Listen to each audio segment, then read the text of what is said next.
Hello and welcome to Jump To It, brought to you by IrishRacing.com and Betting Expert. I'm Shane Anderson. We continue our march towards the greatest jumps festival in world racing, and that, of course, is Cheltenham. Got a lot to get through on today's show, as I'll be joined shortly by Stephen Harris and Ed Quigley, and a little bit later by Paddy Flood to give their thoughts on all the latest news and also focus on some of the key contenders towards the Cheltenham Festival.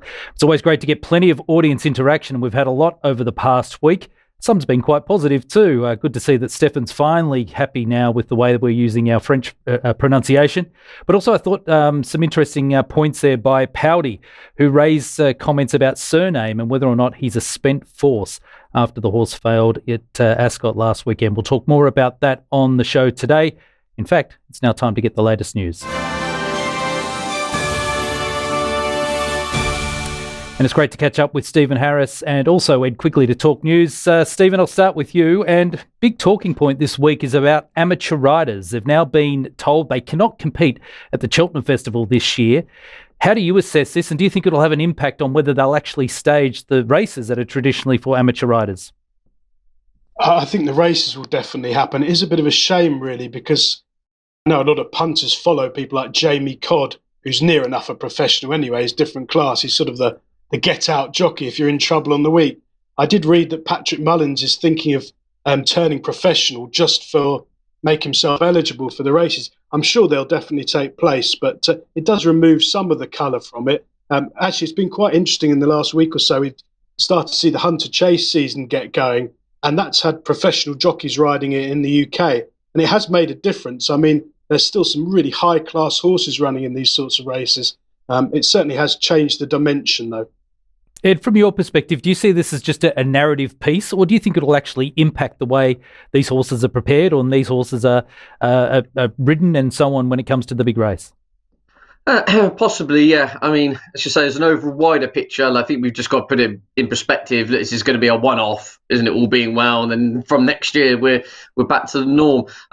What it does do is it will change the dynamic, and I mean, far more better qualified people than myself in terms of like Gordon Elliott. Listen to Willie Mullins say the likes of Jamie Codd are worth £7 to £10 before the race has even started, if you see what I'm saying. So the fact it's going to be all professional jockeys, I think to an extent will narrow the gap of jockeyship, if you like, because there's so many horses which in races like the Fox Hunters with the Kim Muir, you can say put a line throughs being a little bit harsh, but you can more or less eliminate just given the lack of experience of some of the jockeys who take part in those contests. So yeah, it's a different dynamic for this Cheltenham Festival, but let's not get too het up about it. I think Patrick Mullins is probably the bigger talking point, whether he goes pro. I mean, you can almost argue he's riding so many good horses at the moment. He's got an argument he should be doing that anyway, but obviously he's got issues with his weight and his height and everything. So yeah, lots to ponder, but it will be different. But it just is what it is, this Cheltenham Festival, whether we like it or not. All right, I'll make sure I get Paddy Flood's thoughts a little bit later about that as well. Let's talk Grand National. Some news coming through from the UK is that the government is slowly starting to open things up from a COVID lockdown perspective. Whether or not it comes in time for the Grand National is the big talking point. There has been a bit of a push from racing industry officials and also from bookmakers to suggest that maybe the Grand National shifts a day or two so that it can actually fall into the next phase of openings. Guys, I'll start with Stephen. Do you think this is the right thing to be doing? Probably not, actually. I mean, I was told that they're likely to allow 2,000 fans into Aintree. It would be extremely difficult PR-wise for racing to suddenly open betting shops virtually the first day we're going to be allowed back into normality and then have 50 people stood in a queue outside Ladbrokes. It's not going to be a good advert for racing. I'd be amazed if it happened. I think what's more likely to happen is they might push Royal Ascot back maybe a week or so and try and allow crowds, the full crowds in for that. That is probably more realistic, but I would be surprised if they moved to Grand National. Just on a slight aside, the ground, we've been talking about the weather a bit this week. It's now 15 degrees and sunny in the UK. The ground's almost certainly going to be good, possibly for Cheltenham, and then looking forward a few weeks later to the Grand National. So that could have a major bearing on how the races are run going forwards. That's almost beach weather for you, Stephen. Ed, what about you? What's your thoughts? Should we shift the date for the Grand National? Oh, they say what date should we go to the beach? In terms of the Grand National, look, the whole industry wants the race on with obviously as many people there as possible, and for bookmaking turnover as well, isn't it? Look, if it shifted back a week or more, then that becomes a big issue. I mean, in the grand scheme of things, moving it 2 days in terms of weather is not really good. I mean, it could rain, couldn't it, during the week? You know what I'm saying? I don't, if it was run on the Monday, I wouldn't be too opposed to it. But as you say, it kind of does open up a little bit of a can of worms, because then where do we stop? Do we start saying, oh, well, should we move the FA Cup? Should we move this? Should we move that? The rules are the rules, and I can't agree with Stephen. I think it's probably odds against they do move it. When by the time they get round to getting to the decision, the race will almost be here. But look, nonetheless, the race will take place behind closed doors, and as I said, it's just we've all just got to kind of just sit back and say, look, it is what it is, just for these next few months, and then all being well, from this time next year, this will all be a kind of a far-flung memory, for want of a better phrase. Well, it certainly is one of the biggest betting events, let alone a racing event, anywhere in the world. So there'll probably be a lot of discussion still to come on that. Guys, I'll bounce through a few horses that we need to talk about. I'll start with you, Stephen. Tiger Roll, we talked about him previously. Is he now a spent force based on what you saw with his failure in Navan last weekend? Yes, definitely. I thought he looked... people said it was encouraging in some ways. I mean, he stopped completely legless again. I know it's the wrong trip. It's over hurdles. It's probably not fair to compare. But once these horses are gone, they're gone. It's the most expensive thing in the world, punting-wise, is to back these horses on memories, because they did well 2 or 3 years ago. Once they're finished, and they very rarely come back. I'd be amazed if he ran in the Grand National. I think he's 20 to 1. I wouldn't take 100. Ed, your thoughts? I totally agree. I mean, we touched upon this, didn't we, on last week's show about backing horses on emotion and memories, and that can often mask the actual evidence of what you're seeing on the racecourse. And the evidence is, as you say, he was last over hurdles last time out. He was beaten 65 lengths, finished last. He was pulled up at the cross-country meeting at Cheltenham in November. That is his bread and butter, and he hasn't won a race since he won the Grand National 2 years ago in any kind of contest. The fires don't look like they burn anymore. I mean, I don't buy the kind of the PR and we're buzzing. He'll come on a lot for it. He travelled with enthusiasm. He was beaten 65 lengths. He won that race a couple of years ago, and I mean, he's as short as 5 to 1 to win the cross country at the Cheltenham Festival. I could not entertain him at double figures, to be honest with you. No, it's sad to see, because he's been a brilliant horse. Let's not forget that. But again, he has been a brilliant horse, I think, is the operative kind of phrase here, and will not be carrying a penny of my money, be it at Cheltenham or going further forward to Aintree. Frontal Assault was impressive last time out. Now will be targeted towards the Martin Pipe at the Cheltenham Festival. Guys, do you think he's a realistic winning chance? Well, I think Gordon Elliott has come back into form. I remember us chatting last week saying he was, he'd had 3 or 4 winners from his last 50-odd runners, but now he is going well again. He had a good weekend in Ireland, and Frontal Assault was one of those winners at Navan in a Grade 3. Now, he has run 11 times. He's 2 from 6 over hurdles. The pair were 18 lengths clear of the rest at Navan. It was a good run. Whether he's won for a handicap, I think he might have shown his hand a little bit more than some, and he's unlikely to be particularly well treated given who trains and owns him. But obviously he's got a terrific attitude, stays well, maximum respect if that's where they go. What about Cyrname? Pulled up on the weekend. Ed, is he now completely a spent force, or do we give him one more chance? I wouldn't totally rule him out yet from coming back to somewhere near his best, given who he's trained by. Paul Nicholls obviously a genius in this type of thing. And I was saying to someone the other day, they'd be almost, for want of a better phrase, to say encouraged in terms of the fact he's cutting out so far from home. It was clear there's something going wrong with him, as opposed to him getting round and being done in the last 100, 200 yards. Then you just start to say, well, perhaps he's just not quite the force of old. In fact, Harry Cobden's getting at him over a mile out. It's clear there's something niggling him. There's been reports from the vet afterwards of a respiratory problem. He's going for a full MOT in Newmarket, I gather. There's clearly something, physical ailment, which is holding him back.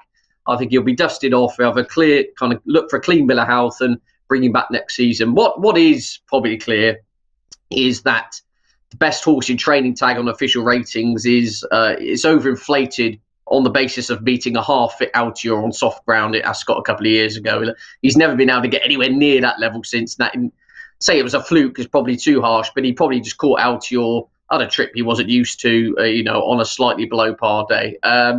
Whether he can come back, I don't know. I could easily see him coming back next season, mopping up some, your Charlie Hall chases and going well in a Cotswold chase or a game. But He's a very hard horse to catch right, but if Nichols can get him right, it's nothing to say at least he can't come back to somewhere near his best form.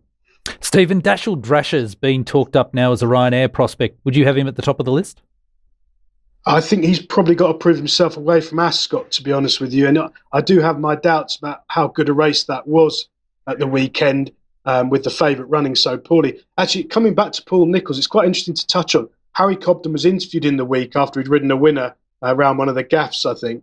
And he sort of said Nicholls is not really that keen on running that many horses at Cheltenham. He's got Politolo. They're going to basically miss a lot of the handicaps because he sort of sounds like he's got the hump, but he thinks the Irish are all going to be £10 well in, which is probably true, by the way. But it does sound like Nicholls is sort of on the defensive and not that keen to run a lot of his horses. Obviously, we touched on Cyrname. I wouldn't be surprised, they'll give him another wind operation and he'll be back in the spring on better ground, maybe gliding round Aintree. And similar comments might apply to Plan des Obeaux, who was touched off at Newbury by a secret investor. Harry Cobden said that he thought he dogged it, basically, that he wasn't putting it all in after the last. And he's another horse, unlike Nicholls, really, because he's brilliant at bringing these horses back Saturday after Saturday. They do seem to have lost their way a bit. They're not quite as good as they were last season. So perhaps he's going to have a quiet festival. Ed, I want to ask you about Champ, who was runner-up. He was beaten at his resumption last weekend over 2 Mile, but I thought it was a tremendous effort. Is he on song to your eye for the Gold Cup? Well, we had a lot of debate about this, didn't we, in the unusual prep. I think Nicky Anderson would be absolutely overjoyed with that, won't he, really? I mean, the main aim was to get him fit, and B, sharpen up his jumping, and you pretty much say he's ticked both of those boxes. And to get as close as he did to Sir Royale over an inadequate trip, would have filled them with loads of confidence. I mean, it's a funny old game, isn't it? I was trying to explain this to someone who's not really within horse racing, to say the horse is now second favourite for the Gold Cup on the back of being beaten over 2 miles after having a year off the track. They just looked at me like I had 8 heads, which is normally what happens anyway. But you see what I'm saying? I mean, there's 2 ways of looking at it, hasn't it? He hasn't really proven anything in regards to enhancing his credentials for the Gold Cup. But what I think the team overall will have been most pleased with was the manner in which he jumped, going a couple of yards quicker over the minimum trip. He'd gone away for his 10 days of the away days, as Henderson calls them, his intensive schooling down at Henrietta Knights. And he does appear to have brushed up a lot of the deficiencies that were there, even when he won at the Cheltenham Festival last year. So, look, clearly we know he stays. If his jumping holds up, yes, he's got to come into the equation. He has to clearly be respected as his price in the market would suggest. Stephen, Sir Royale beat Champ, and he looks to have still a few options available for him come Cheltenham Festival. If he was yours, which direction would you go? Would you have him over fences or back to hurdles? I think I'd probably go Champion Chase, really, because I think he's probably be a much shorter price in that, and that he's got a realistic chance of finishing 3rd or 4th. I was amazed and got Champ completely wrong at the weekend. I thought they'd ride him negatively, school him round, make sure he's in one piece, jump round, finish 5th, running on. But they gunned him from the tape like it was his Gold Cup. He ran an absolute blinder. He jumped well. I mean, the flip side of that is there is no way in the world that he can be 6-1 for the Gold Cup. It's a terrible, terrible price. I still think, and I've thought for a long time, that Ireland will finish 1st, 2nd, 3rd, 4th, 5th Native River in the Gold Cup. And I still think that's true. I think the form's on a completely different level. The English Grade 1 chases this season have been poor. Various horses have won them. Some have run diabolical and then come back. I think the Irish form's very strong, and I think they're miles in front of us. I would imagine Champ is a candidate for going on the floor in the Gold Cup. Although he jumped a lot better from the front at Newbury, it's a different game in the hustle and bustle of a Gold Cup. I don't know whether De Boinville or Aidan Coleman would be on him. If Coleman, that would increase his chances immensely. De Boinville is continuing to ride badly in the last couple of weeks. He has ridden a couple of winners, but he's been at fault on several short price favourites. For me, as a punter, perhaps pocket talking, but nonetheless, I think that's true. I would be slightly surprised if Champ was in the first 4 in the Gold Cup, if that's where they go. What about you, Ed? Do you see it the same way? I think Album Photo and Plutard are the most 2 likely, but as I say, you can't. I mean, Champ won the RSA last year, didn't he? Beat Manella Indo, won that quite convincingly. Beat Allaho's favourite for the Ryanair chase. I think if he gets around, say he could be out of the 4, it's all going to come down to his jumping. Really, that literally is what's going to. I mean, you can argue about form, and perhaps yes, he does still have to prove that he's up to the top level Irish in that sense. But I think he'll improve for 3.25 miles, etc. And yeah, it's one of those funny ones. Like I could see him winning the race. Yeah, I wouldn't entertain backing him anywhere near 6-1. It's a bit of a funny one, the Gold Cup in that sense. And you've got your favourite album photo who's only been seen once this season, as is his wont, in order to get round and win the Gold Cup. So Champ, I'm probably not laying, I'm not backing, and I'm just probably hope he doesn't win. Put it that way, because I'll be taking him on with couple of others on the day probably. Got to give a shout out to Dan Skelton, who's been in fantastic form. 19 winners since February 3 and a staggering amount of placings as well. Gordon Elliott had a great weekend, 5 winners. Navan and Fairyhouse both are in red hot form as we build up towards Cheltenham. And for those playing Antepost bets, should also highlight that Ronald Pump, last year's runner-up in the Stayers Hurdle, has been now ruled out of that race. All right, now it's time to get some tips for a great weekend of racing ahead. And Stephen Harris, I've got to give you a big pat on the back. You've been in fantastic form of late for the team at Betting Expert. I think you've had now 5 winners from your past 8 selections. How are things as you build up towards this weekend? Are you going in confident? Yes, I think it's an interesting time of year. This is quite a dangerous time for punters, I think. We've had soft ground form for the last 6 months. Everything's been finishing legless, 2 and 3 run races with very few horses getting around. And suddenly we're looking at Kempton this weekend. I think the ground will be good. The forecast for the next Friday and Saturday, 16 degrees and sunny round where we are. It's a completely different sport on good ground. It's more about speed, jumping, not stamina, wars of attrition. You need a bit of pace, and the form book can be thrown out the window immediately. And I think that's very important going forward with Cheltenham and Aintree. Hopefully we've made our selections with that in mind this weekend. All right, let's have a look at some of those key races, I should say. And we'll start with Kempton because we've got 3 Grade 2 races and a Grade 3 on the card. We'll start with the Close Brothers Pendle Novices Chase at Grade 2 level. Stephen, who do you like? This is cut up. There's only a handful of runners now. I thought at the prices, Cool Cody was the one to side with. I think he's improved for Evan Williams. He's a really good jumper who needs good ground, which he's going to get. He was impressive in a good Cheltenham handicap early in the season. I'm worried that GA Law will take him on for the lead, but if he doesn't, I think Cool Cody could take a bit of catching. What about you, Ed? Disappointing contest, isn't it? Really has cut up. I'd be tentatively with Garlaw, I believe is pronunciation of the Jamie Snowden team. This horse shows a really smart form over further earlier in the season, dropped him back in Grade 1 company over the minimum trip last time out, slightly backfired. I think this flat track, better ground, 2.5 would probably suit, but I'd repeat, I wouldn't have a massively strong view on the contest. Fair enough. Stephen, what about the Grade 2 Close Brothers Adonis Juvenile Hurdle? Which way are you going there? Yeah, I really think Tritonic, who's now a short price, has got outstanding form claims. I really liked his Ascot run. I know before that race he'd been backed by the stable for the Triumph Hurdle. I think they took 25-1. He was ridden with supreme confidence at Ascot, dropped out. I thought he was given far too much to do. I think he was still 15 lengths behind, turning for home there. But he did really well to pick up the Gary Moore trained runner-up who reopposes here. I think there's loads of improvement to come. Good ground will suit him. I'll be disappointed if he's beat. Ed, what are your thoughts on that race? Yeah, totally in agreement. Tritonic, the kind of wider point, the Triumph Hurdle picture's almost dominated by the Irish, specifically Gordon Elliott with Zanahiyr, Quixilos.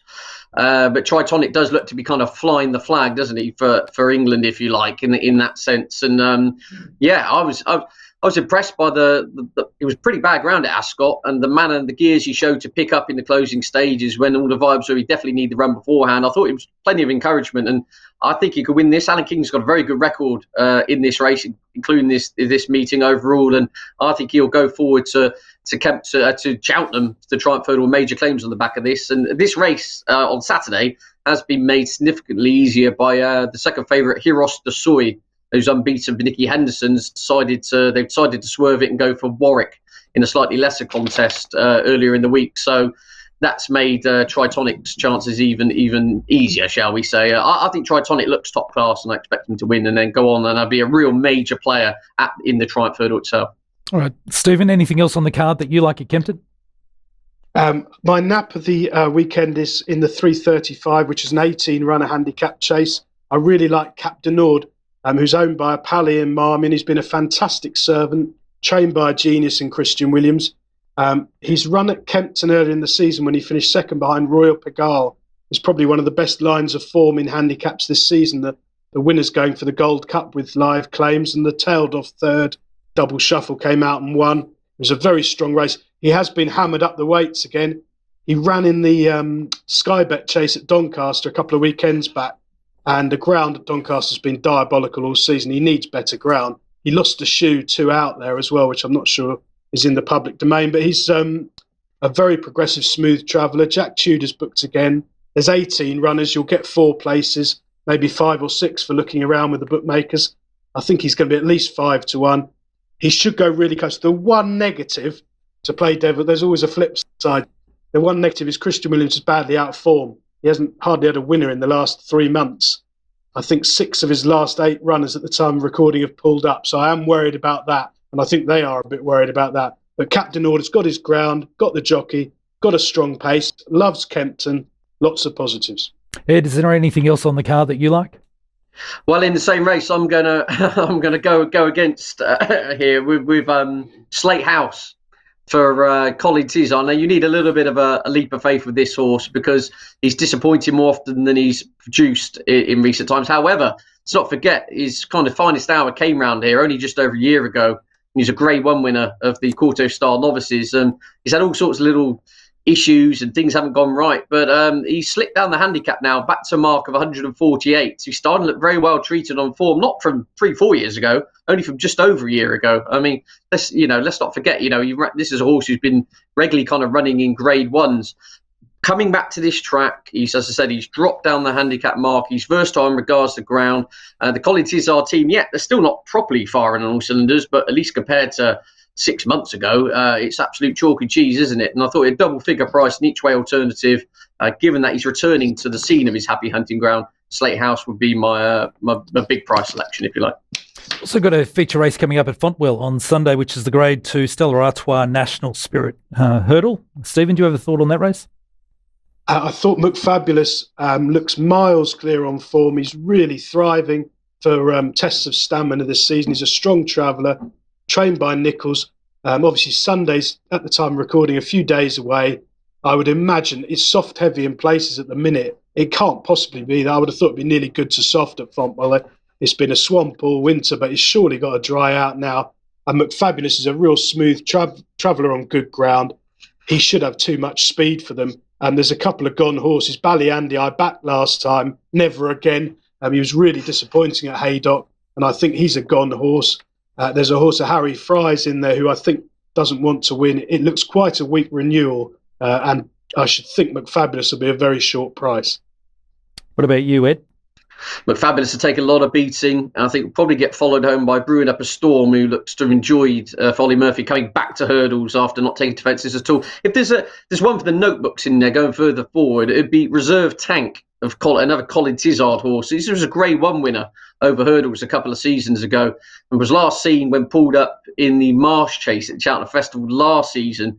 I believe damaged a pelvis on that occasion. Coming back to the track here, I think this will obviously be a run to get him straight before, they've gone on record to say that they would consider something like the Stairs Hurdle or going to Aintree for one of the Grade 1s. So, he's not particularly, a horse with a lot of water under the bridge still. He's still lightly raced. I wouldn't be giving up on him with targets in the spring going further ahead. So, Reserve Tank, just one for your notebooks. Less than 3 weeks out now for the Cheltenham Festival. It's time for the jump to it. Bet now. Stephen, which horse should we be targeting as an early bet, an anti-post bet for the festival? In the County Hurdle, which is traditionally a really hot race, perhaps this year there won't be so many runners, not so many Irish runners, hopefully, in this. I'm really keen on Dan Skelton's Third Time Lucky. He's a progressive young hurdler with a turn of foot. He needs good ground. He's run twice at Cheltenham.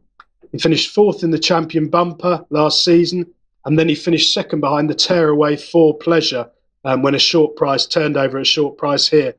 He had to do a lot of running to close that winner down that day, who stole 25 lengths at the tape and has since run really well in the Betfair Hurdle, in the lead for a long time until fading out of things at the last. I think Third Time Lucky's liable to be well treated, will improve for better ground, trained by someone with a fantastic record in the race. Mohayed and Chitabella in recent times have won it. And I think Third Time Lucky is the sort of horse could be 6-1 favourites once the trends bores have poured over the race and decided that Dan Skelton usually wins it. All right, Ed, what about you? Who have you found for us to bet early on? Right, well, on the wider point, I think Gordon Elliott, we touched upon, is going to have a really good festival. I think he's got a lot of overpriced horses, and especially the handicaps, I think he could have a wonderful time of things. And there's horses in there now, which I think could go off half the price they are, just picking the right races for them. But the horse, I think, going against the Irish contingent is a horse trained by Warren Greatrex called Bob Marler, who finished third in the Kim Muir last year. Now, obviously, we've had this discussion about the amateur jockeys aren't going to ride.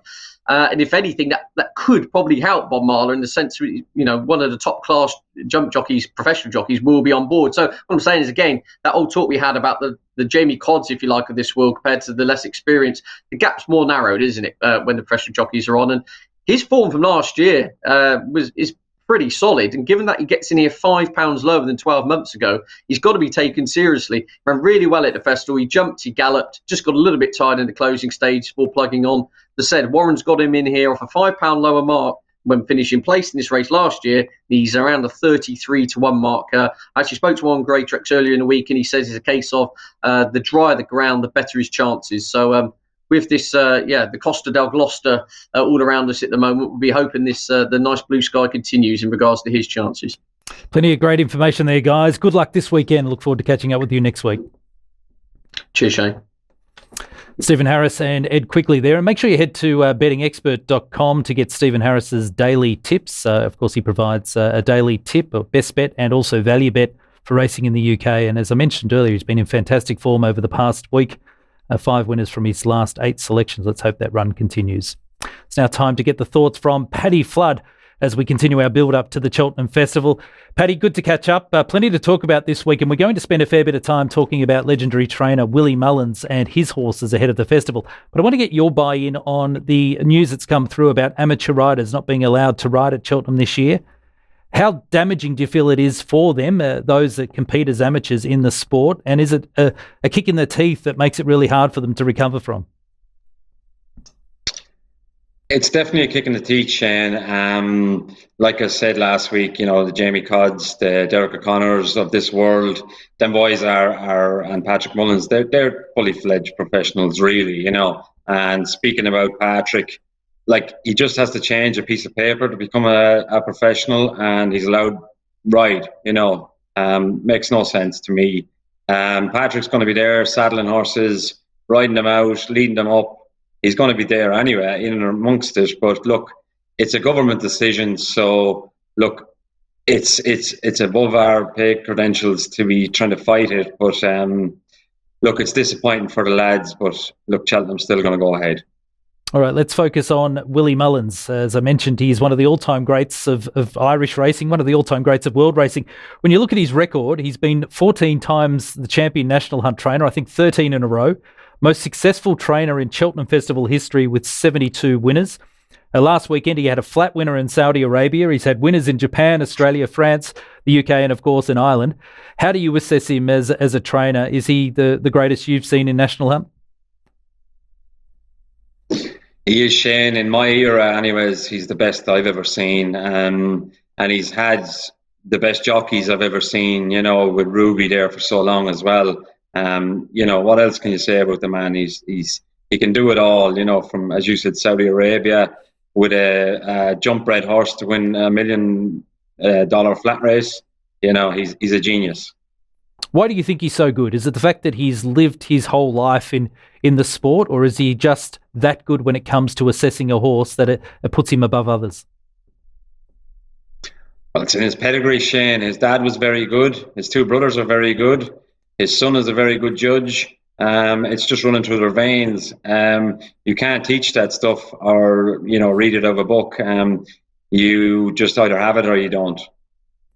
Let's go through the nominations for races at Cheltenham this year. 28 races we've got down. Willie currently trains 12 of the favourites of those 28 races, and he's also got many other horses that are well leading chances via the market. Let's go through some of the key runners, and we'll start with Appreciate It, who's the 7-4 favourite for the Supreme Novices Hurdle.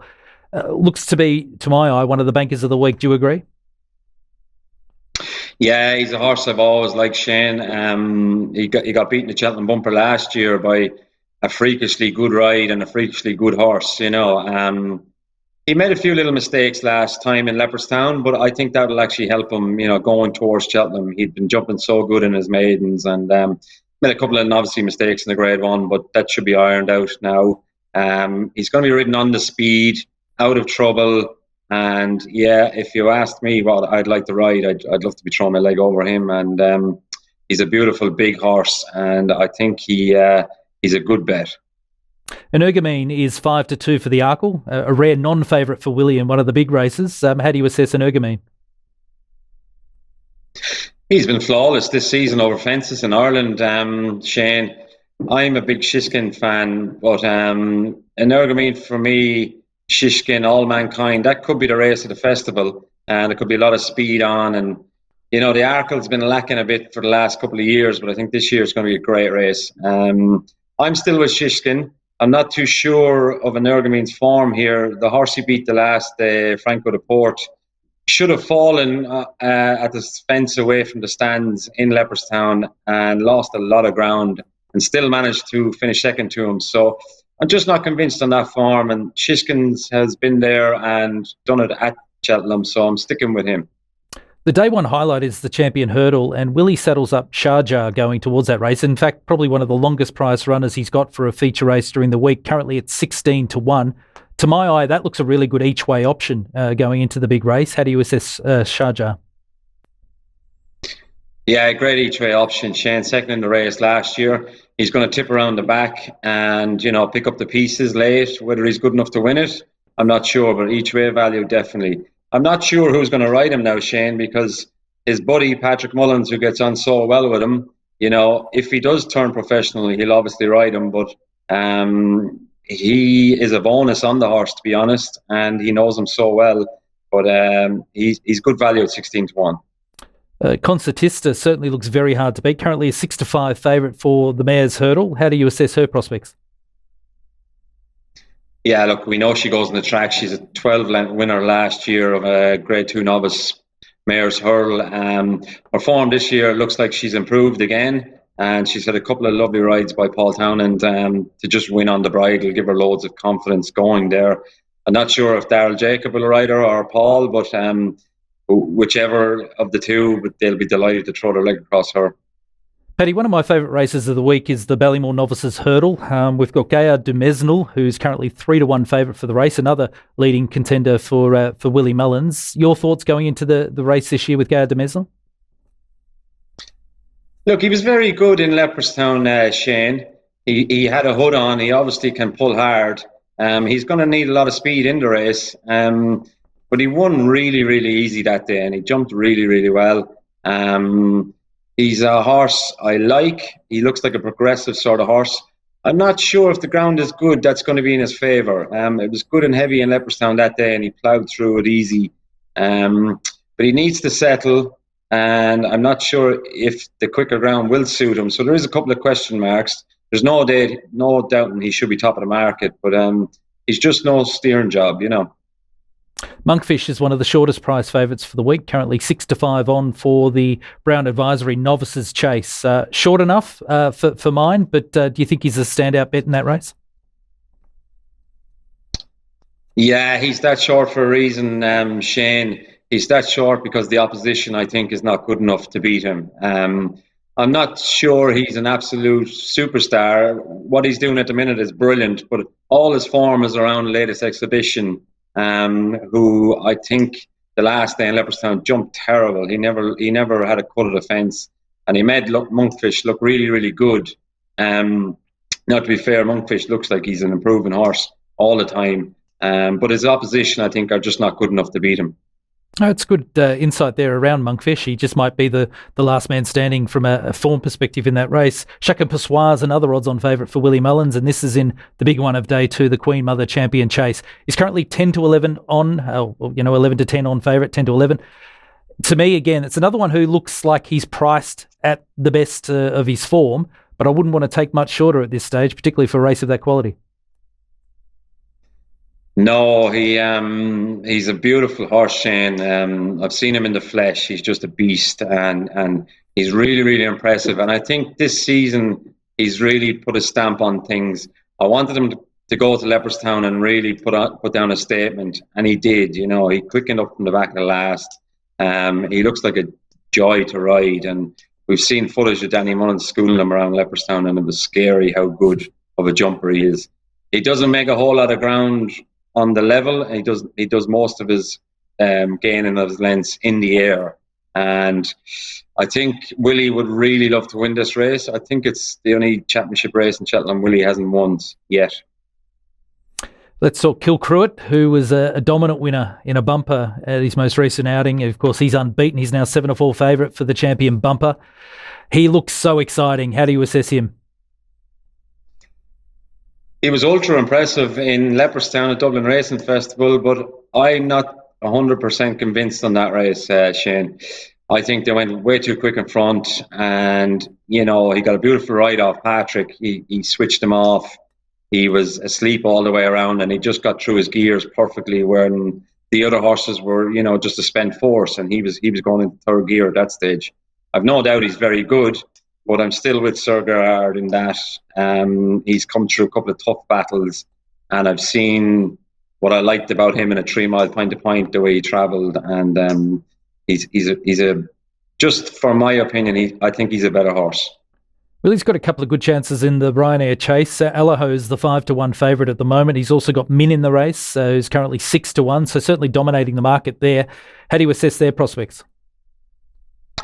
Well, Min disappointed a lot the last day. He got taken on, and he got taken out of his comfort zone.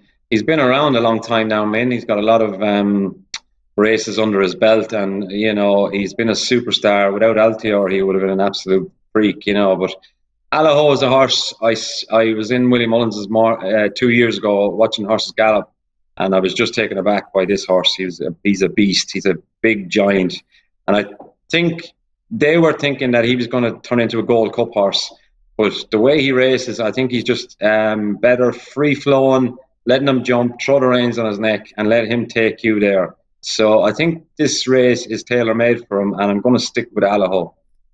What about French Seal, who's getting plenty of positive commentary about over the past few weeks? He's currently an 8-1 chance for the Triumph Hurdle. He certainly looks to be a horse that I think will keep getting better season after season. How do you assess him? Yeah, it's very hard with the Triumph. The Irish look to be dominating it. I think Gordon's horse, the favourite, sets the standard so far, and I think the rest of them might be a good bit behind him. I don't like having a bet in a Triumph, and I don't like even trying to work out the form around it. But I think Gordon might have that one in the bag. What about Statler, who's 7-1 for the Albert Bartlett Novices Hurdle? Always a big betting race. Do you give him a chance at that price? Yeah, Willie was very positive after Dublin the last day. He got a nice freebie in front over a shorter trip. Danny Mullins rode him.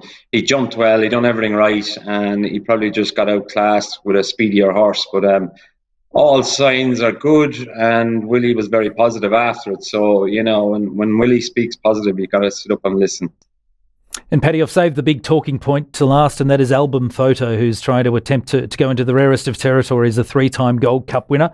Currently 3-1 favourite to do what he's done in the past 2 years. Again, is he the horse to beat based on what you've seen so far this season, knowing what he can do? Yeah, definitely for me, Shane. If you're giving me a pick in a Gold Cup, I'm picking him because he's been there twice, done it twice. He's very little mileage in his legs, which is different for a Gold Cup horse. He goes to Tramore once we get to see him. Tramore is quite a tricky track, and this horse He's not flashy in the air, but he's very, very quick through the air. I was impressed with Champ at the weekend, but he was plenty keen for me now. He was plenty fresh and keen, and if he does that in a Gold Cup, he's not going to win it. Whereas Album Photo, he'll be on the speed there. Paul just throw the reins on his neck. He knows the horse now. It's the race. I'm sure Willie really wants to win, but they all want to win. Champ's jumping was much better the last day, but I'd love to see Mark Walsh on Champ's back, just to switch him off a little bit, let him get into a rhythm and arrive a little bit later, because I think if he tries to take on Album Photo at the top of the hill, there'll only be one outcome for me. It's interesting with Album Photo because as a two-time Gold Cup winner, you'd expect him to be lauded as an all-time great, but people seem willing to always pick holes in his form or the fact that he's only sparingly raced. Do you think he is deserving of being considered one of the best national hunt horses we've seen in recent times? Oh, very much so. I do. I think he's been trained by a master. If he done the same with Quigley, she used to just rock up once a year, and stuff like that. So for anyone to question his prep, I don't know. You want your head examined because it's worked, and if it works, why change it? If it ain't broke, don't fix it.